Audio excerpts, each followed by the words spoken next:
This is the astrology and tarot reading for the September 16th, 2016 full moon and lunar eclipse, okay? So first I want to take a look at the astrology, and if you've been watching these videos, you know that I'm not a professional astrologer, but as a witch and as a psychic, communicating with Hekate, goddess Hekate, cosmic soul, I do receive guidance about the future and as an oracle and stuff like that. And what I have found in my own practice is that when I look at the astrology, it tends to always mirror whatever intuitive guidance that I got psychically from Hekate and such like that. So when I look at the astrology, I already have an energetic and intuitive feel for whatever energies are present, but the astrology kind of gives me more of usually either confirmation or just more detail in general, okay? So energetically, with this full moon and eclipse, I do feel a resurgence of energy compared to the last 2 months, maybe even the last few months. There's like a resurgence of energy coming now, a wave of like the energy of spring, just like this new energy, okay, that has a lot of potential for creativity and stuff. I'm sorry, I bumped the camera, y'all. So anyway, that's what I feel is coming with this full moon eclipse. I feel a deeper spiritual connection is becoming more available as well for people. But let's look at the astrology. So we have, on the 16th, we have the sun is actually going to be moving. What am I trying to say? It's right on the line, y'all, if y'all can see that. I don't know if y'all can see the detail, but it's right on the line right there of Leo moving into Virgo, okay? So once again, I practice Vedic astrology, which is not the popular astrology of Western or whatever. Western astrology follows a different system. Vedic astrology, sidereal astrology, shows where the planets are actually in the sky if you looked with your naked eye, okay?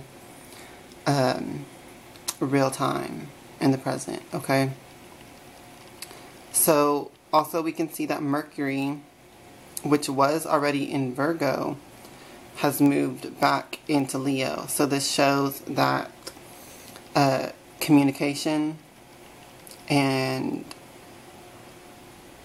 business dealings, transportation and travel are being revisited with a sense of empowerment, okay? Because Leo represents your personal power, okay? Leo is like the same as the sun, pretty much, as far as meaning and stuff like that, which the sun is about projection of yourself and your personal power, okay? So Leo is the constellation that represents that same energy. Thus, the sun rules Leo. But anyways, Mercury retrograding back into Leo shows that we are revisiting some things where we are communicating more strongly from a place of empowerment about, you know, how we need things to be for us, okay? Now the sun is leaving into Virgo, so that shows that there's an energy shift there taking place where we are focused more on our internal self, okay? We're bringing things home. So, I didn't mean to do that. We're bringing things home, so to speak. in the sense of whatever we have been working towards in ourselves and in our life, we are now seeing the results of that through our own sense of empowerment be brought into our realm of security and home and stuff like that, okay? And also too, Jupiter and Venus are both in Virgo, and those are known as like the most good luck planets of all. So once again, this eclipse is going to be about a harvest taking place, okay? The reward, the culmination of everything we've been working for so far this year. Now let me move y'all over here to where the moon is in Aquarius, okay? So this eclipse takes place of the moon in Aquarius, and if you can see, Neptune is also present there. So this energy shift is very fast, okay? It takes place very quickly. Neptune is the planet of imagination, illusion, the dream world, fantasy. So it's also the planet of psychic power, okay? Which you could classify all those things I just listed as psychic powers. The difference is that when okay, I'm sorry, I just got tongue-tied. When you use those powers and faculties consciously, it becomes a psychic power, as opposed to if you're just daydreaming or using fantasy as escapism and stuff like that, versus if you are using your imagination to, let's say, creatively plan for some future event that you're trying to manifest or something like that. And see, that's the difference. So this Neptune energy could be used in either way. So just be mindful of that as well. And Aquarius is really the sign of humanitarianism. It's the sign of kind of expansive energy. So the fact that this eclipse is taking place in there mirrors what I said once again about my intuitive guidance, that this is like really an energy of like springtime. It's just a very quick burst of creative life force that we can harness and use, okay? So yeah, let's see now what the cards have to say about this coming eclipse full moon. Now I align myself with the Most High God and the Holy Spirit Hekate. Please communicate the truth to me through these cards, so that I may be guided for the highest good of all. Thank you.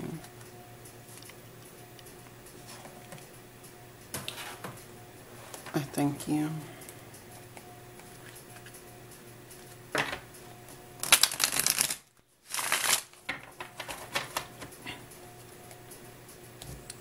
Please give us your divine guidance for this Friday's full moon and lunar eclipse,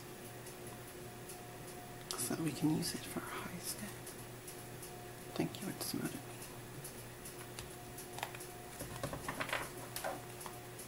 Okay.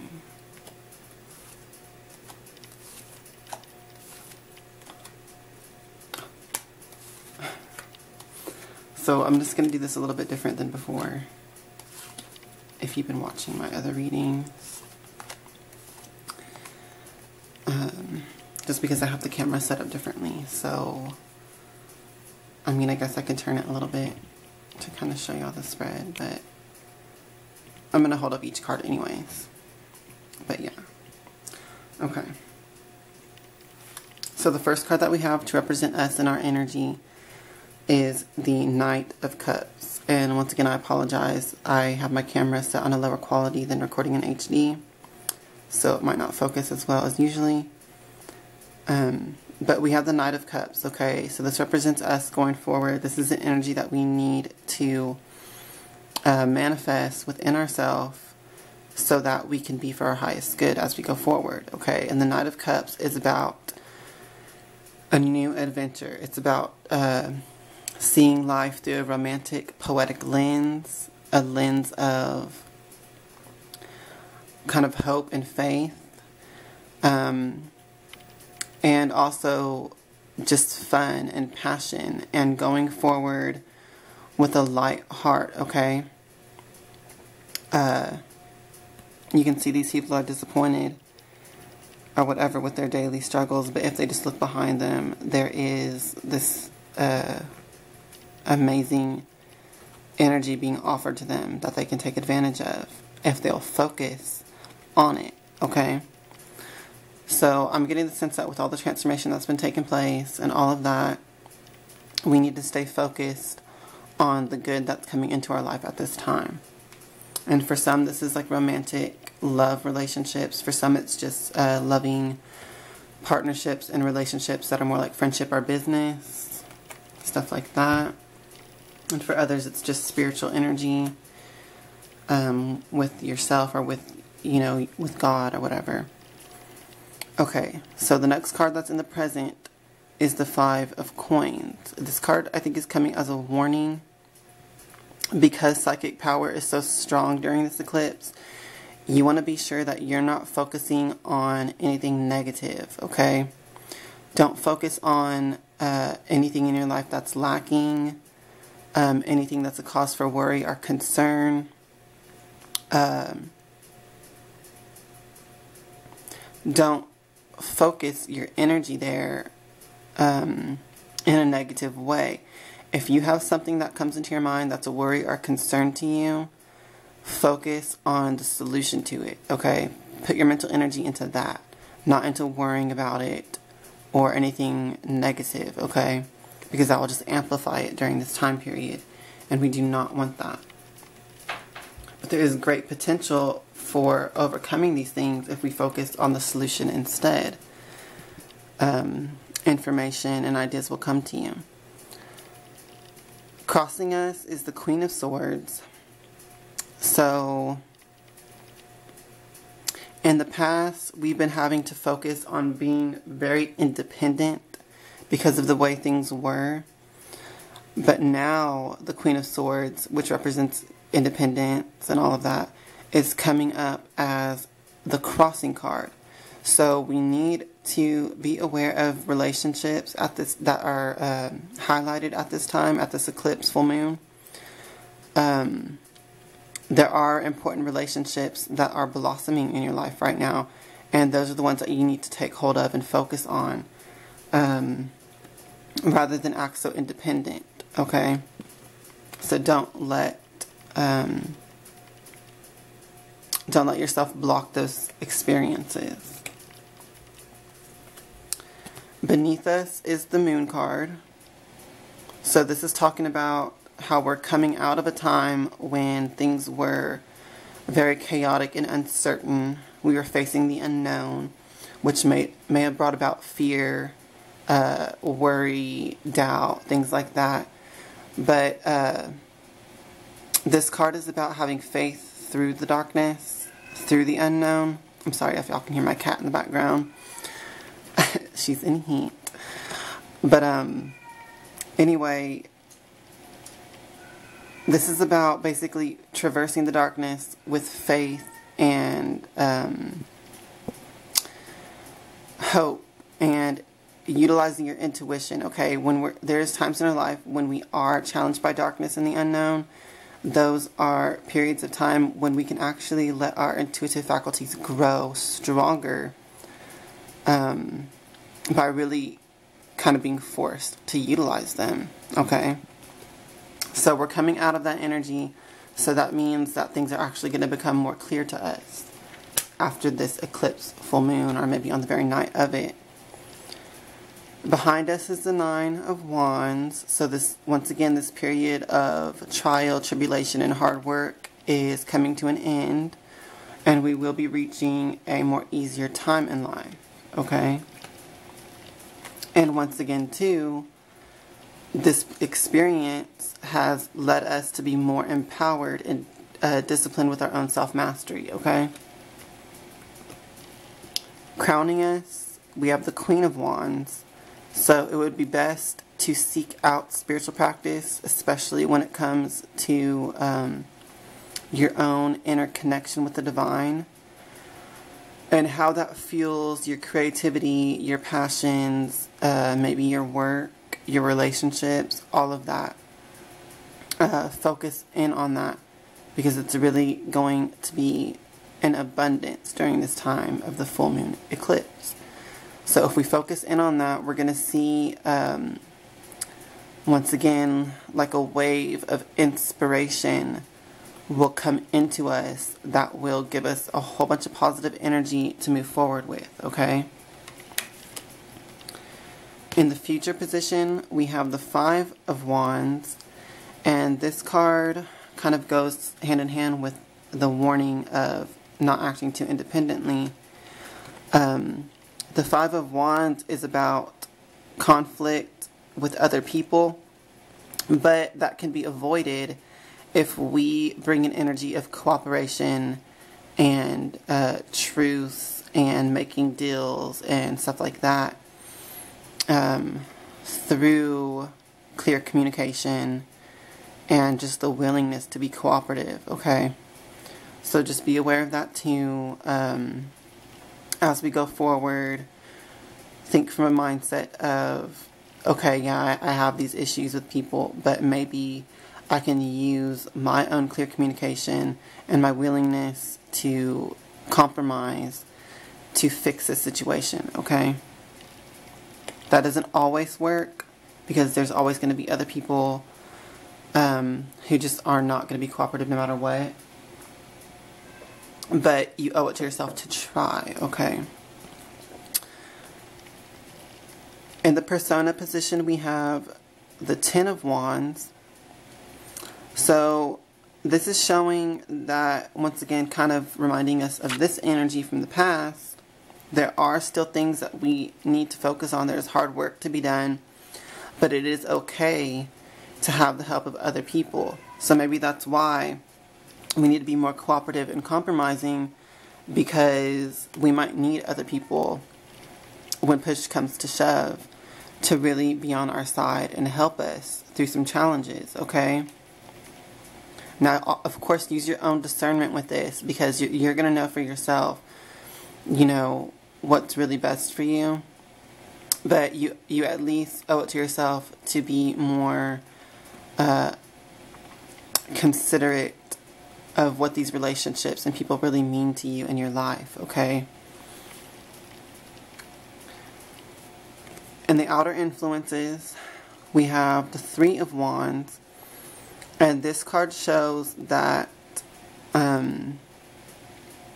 there are opportunities around us that we might not be seeing, okay?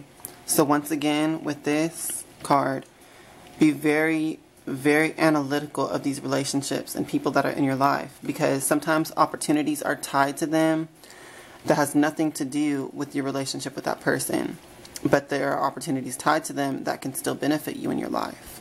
So you might want to be more compromising and cooperative in that sense, okay? So these opportunities are very real, and they are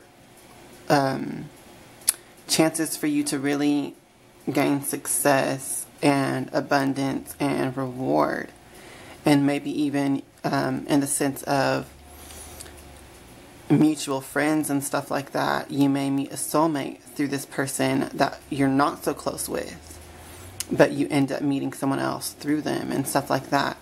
So just think from that perspective with these things.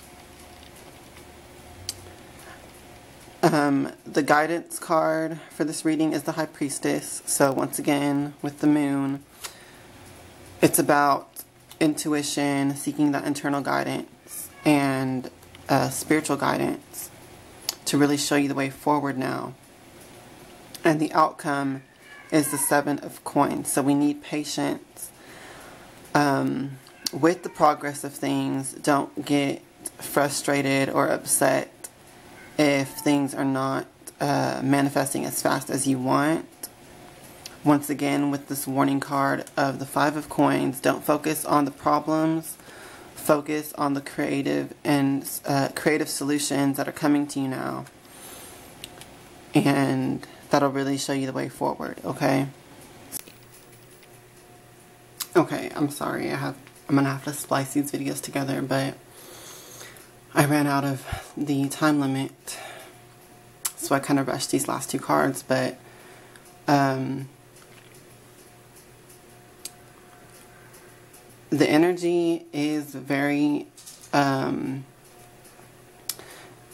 of 50-50, I'm sensing, okay?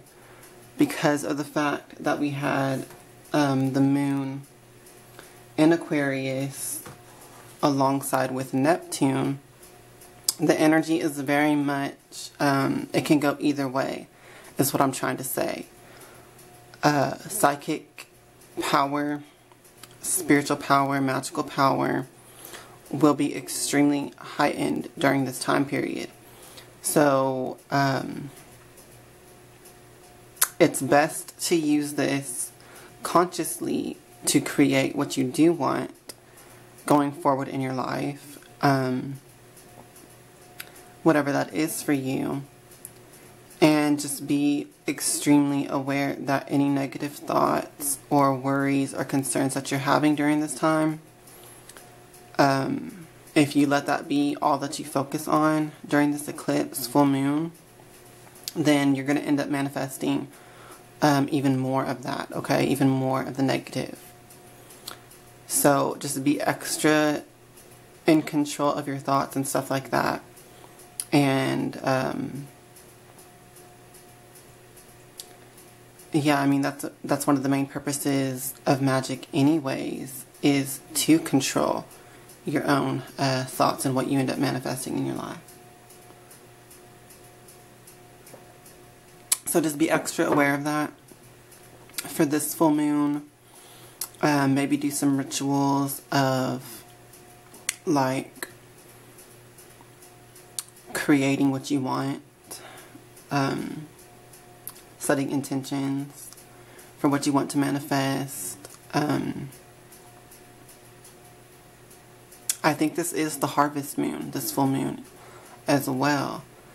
So it makes a lot of sense that the energy is all about this kind of culmination point of reward and getting the result of everything we've been working towards in the entire previous year, okay? Like from January all the way to now. So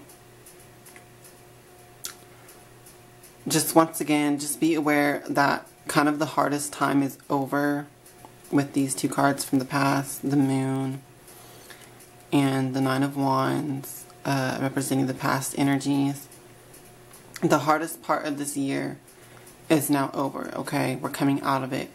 Now we are on this full moon barely crossing the threshold out of this time, okay? So everything's not perfect yet, but the part of struggling and really just the destructive energy that was getting rid of things is now pretty much over with. And now we can once again focus on the constructive aspect, the creative energy, and building the future, okay? So I just wanted to add that in here with this reading. And yeah, I hope that you really use the energy of this full moon eclipse to do some magic or rituals or just meditations, whatever it is that you do in your personal practice, to use it wisely and to create whatever it is that you need or want at this time, because the potential is extremely high for the manifestation of that, okay? And it is definitely better to use it consciously and on purpose than kind of chaotically, randomly with whatever thoughts are in your mind at this time. Okay, y'all. If you want a private reading with me, get in contact with me. Please make a donation for the work that I'm doing for everyone through my PayPal link that I will put in the description box. And I hope you all have a really empowering and blessed full moon eclipse. Hail to the witches and blessed be.